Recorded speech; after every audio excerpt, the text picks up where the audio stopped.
हर साल ओडिशा के समुद्र तटों पर प्रकृति एक ऐसा नज़ारा दिखाती है जिसे देखकर हर कोई हैरान रह जाता है। लाखों ओलिव रिडले कछुए अपने छोटे छोटे फ्लिपरों से रेत पर निशान बनाते हुए अंडे देने के लिए गहिरमाथा और ऋषिकुल्या के तटों पर आते हैं। इसे अरिबाडा कहा जाता है, जो स्पेनिश का शब्द है जिसका मतलब होता है आगमन। यह दुनिया के सबसे बड़े सामूहिक घोंसला बनाने वाले आयोजनों में से एक है। इस साल यह नज़ारा और भी खास रहा क्योंकि 6,01,000 से ज़्यादा कछुओं ने गहिरमाथा में और 7 लाख से अधिक ने ऋषिकुल्या में अंडे दिए।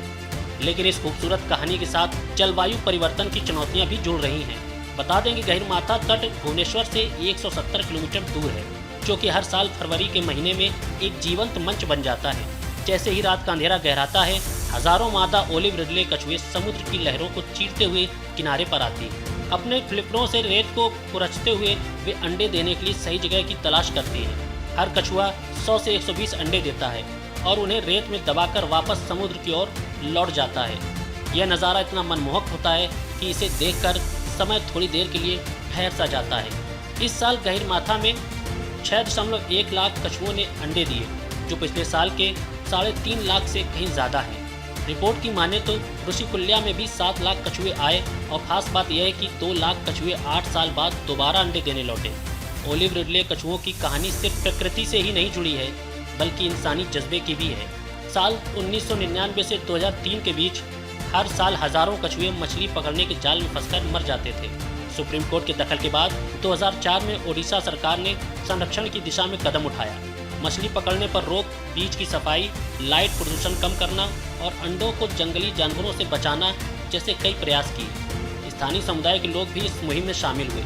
कछुओं की दुनिया को और करीब से समझने के लिए ओडिशा वन विभाग ने कुछ कछुओं पर GPS ट्रैकर भी लगाए।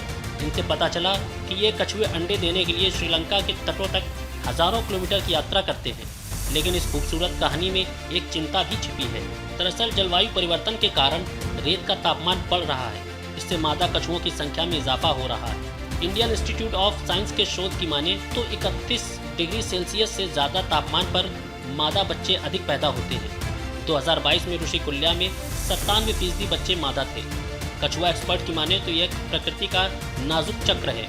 1000 में से सिर्फ एक बच्चा ही वयस्क बन पाता है। फिर भी जो बचते हैं वे इस अनोखे उत्सव को जिंदा रखते हैं। ओडिशा के संरक्षण प्रयासों की गूंज अब वैश्विक स्तर पर सुनाई देती है। रक्षा अनुसंधान एवं विकास संगठन यानी DRDO ने 2022 से 23 में मिसाइल परीक्षण स्थगित कर कछुओं को प्राथमिकता दी। तटरक्षक बल और सशस्त्र बल भी उनकी सुरक्षा के लिए तैनात रहे। दुनिया का सबसे खास अरिबाडा मेक्सिको और कोस्टा रिका में भी कछुओं का सामूहिक घोंसला बनता है, लेकिन ओडिशा का अरिबाडा अपनी भव्यता में बेजोड़ है। फिलहाल के लिए बस इतना ही। बने रहिए न्यूज़ इंडिया के साथ।